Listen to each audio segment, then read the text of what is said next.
Hello दोस्तों, कैसे हैं आप सभी। उम्मीद करती हूँ आप सभी भी बहुत अच्छे होंगे।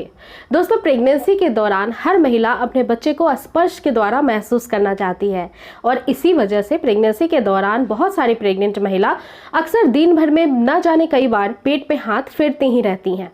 आपको पता है कि आप ऐसा क्यों कर रही हैं और ऐसा जब आप कर रही हैं तो पेट में पल रहा बच्चा कैसा महसूस करता है। आज हम इसी सारे विषयों में चर्चा करने वाले हैं और आपको बताने वाले हैं कि प्रेगनेंसी के दौरान पेट पे हाथ फेरने से आपका गर्भ में पल रहा बच्चा कैसा महसूस करता है, उसमें कौन से बदलाव आते हैं और आप ऐसा क्यों करती हैं। बार बार एक्चुअली में फ्रेंड्स, पेट पे हाथ फेरने का जो आपका सिलसिला स्टार्ट होता है वो 5वें महीने या चौथे महीने से ही हो जाता है। कई सारी महिलाओं का जैसे ही पेट निकलता है या बच्चे की हल्की सी भी हलचल महसूस होती है वो अपने बच्चे को स्पर्श के द्वारा ही महसूस करने लगती हैं। ऐसा करना आपके लिए काफ़ी ज़्यादा स्वाभाविक बात होता है फ्रेंड्स। लेकिन क्या आपको पता है कि आपकी नाभि जो होती है वो पूरे शरीर की केंद्र बिंदु होती है। ये बहुत सारे आपके मल्टीपल ऑर्गन से जुड़ी हुई होती है और इसी नाभि के द्वारा केंद्र बिंदु से आपका जुड़ा हुआ होता है बच्चा, यानी बच्चे की गर्भनाल। इसके द्वारा ही बच्चे को गर्भ के अंदर ऑक्सीजन, ब्लड या फिर न्यूट्रिशन की सप्लाई होती है और बच्चा गर्भ में अच्छे से स्वस्थ रूप से विकसित होता है। साथ ही साथ जब आप अपने पेट पे हाथ फेरती हैं तो इससे बच्चा अपने आप को सेफ महसूस करता है, वो आपके स्पर्श को समझता है और आपसे भावनात्मक रूप से जुड़ जाता है।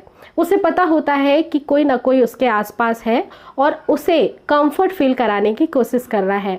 आपका बच्चा जब 5.5 महीने का होता है तो वो बहुत सारी चीज़ों को सुन भी सकता है या फिर आपकी जो भी भावनात्मक रूप से बदलाव हो रही हैं, आपके मूड के चेंजेस हो रहे हैं, उन सभी परिस्थितियों को समझ सकता है। इसी वजह से प्रेग्नेंट महिला को अक्सर खुश रहने की सलाह दी जाती है। इसके साथ ही साथ फ्रेंड्स, प्रेगनेंसी के दौरान जब बच्चे से माँ का जुड़ाव स्पर्श के द्वारा होता है, यानी जब आप पेट को सहलाती हैं तो बच्चा आपके हाथ की उंगलियों को या फिर फ्रेंड्स आपके छूने की अवस्था को बहुत आसानी से समझने लगता है और फील करने लगता है। जब आपका बच्चा 5.5 महीने का हो जाए तब आपको उससे बातें भी करनी चाहिए ताकि वो आपकी आवाज़ को भी बहुत आराम से समझ सके। डिलीवरी के बाद इसी वजह से हर बच्चा अपने माँ के पास सबसे ज़्यादा सुरक्षित महसूस करता है और माँ के चुप कराने से बहुत जल्दी चुप भी हो जाता है। ये प्रक्रिया पेट में रहने से ही बच्चा सीख लेता है, इसीलिए गर्भ संस्कार बच्चे के लिए बहुत जरूरी होता है।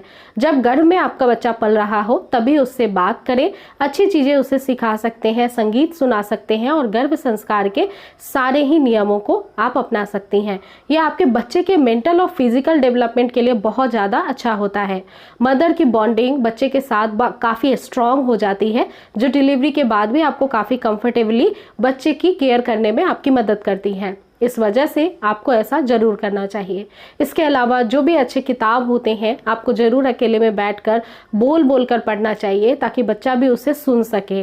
इसके अलावा दोस्तों, आप कुछ बातों का ध्यान रखिए।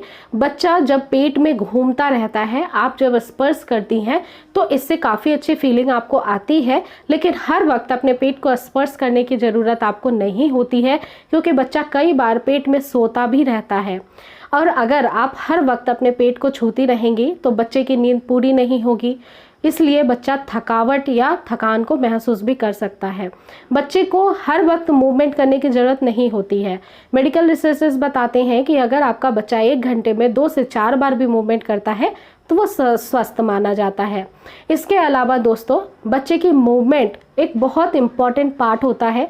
बच्चे की मूवमेंट जब मदर सोती हैं या फिर लेट जाती हैं तो ज़्यादा फील होती है या फिर कुछ आप मीठा खा लेती हैं तब आपको ज़्यादा फील हो सकता है। फ्रेंड्स, कि अगर आप पेट पे हाथ फेर रही हैं और आप अपने बच्चे को महसूस करना चाहती हैं तो आप अपने बच्चे के कंफर्ट लेवल को भी ध्यान में रखते हुए पेट पे हाथ फेरें। कई बार ऐसा होता है कि बच्चा अगर मन से मूवमेंट नहीं कर रहा होता है तो महिलाएं अपने पेट को हिलाने लगती हैं, बच्चे को इससे परेशानी होती है। इस वजह से जब आप हल्के से हाथों से अपने पेट को सहलाती हैं और बच्चा उस पर प्रतिक्रिया देता है तो ये बहुत अच्छी बात है। वो अपने मन से ऐसा करता है। जोर ज़बरदस्ती करके बच्चे की फीलिंग या मूवमेंट का एहसास कभी भी आपको नहीं कराना चाहिए, यानी उसको डिस्टर्ब भी आपको नहीं करना है। इसी के साथ साथ फ्रेंड्स, पेट पे हाथ फेरना एकदम सेफ माना जाता है। ये बच्चे की बॉन्डिंग मदर के साथ बहुत अच्छी बनाने में मदद करता है, तो इस वजह से आप सेफली पेट पे हाथ फेर सकती हैं। लेकिन फिर भी अगर इस परिस्थिति में आपको कोई प्रॉब्लम आती है, मान लीजिए कि बच्चे की मूवमेंट पेट पे हाथ फेरने से भी फील नहीं होती है, दिन भर में काफ़ी कम मूवमेंट आपको फील होती है, तो आप अपने डॉक्टर से बिना किसी देरी के संपर्क करें। आई रियली होप कि ये वीडियो आपके लिए काफ़ी ज़्यादा हेल्पफुल थी। ऐसे ही वीडियोस को देखने के लिए आप जरूर चैनल को सब्सक्राइब कर लें। अगली बार फिर से मिलूंगी एक नए वीडियो के साथ, तब तक आप अपना रखें पूरा ध्यान। टेक केयर दोस्तों, नमस्ते।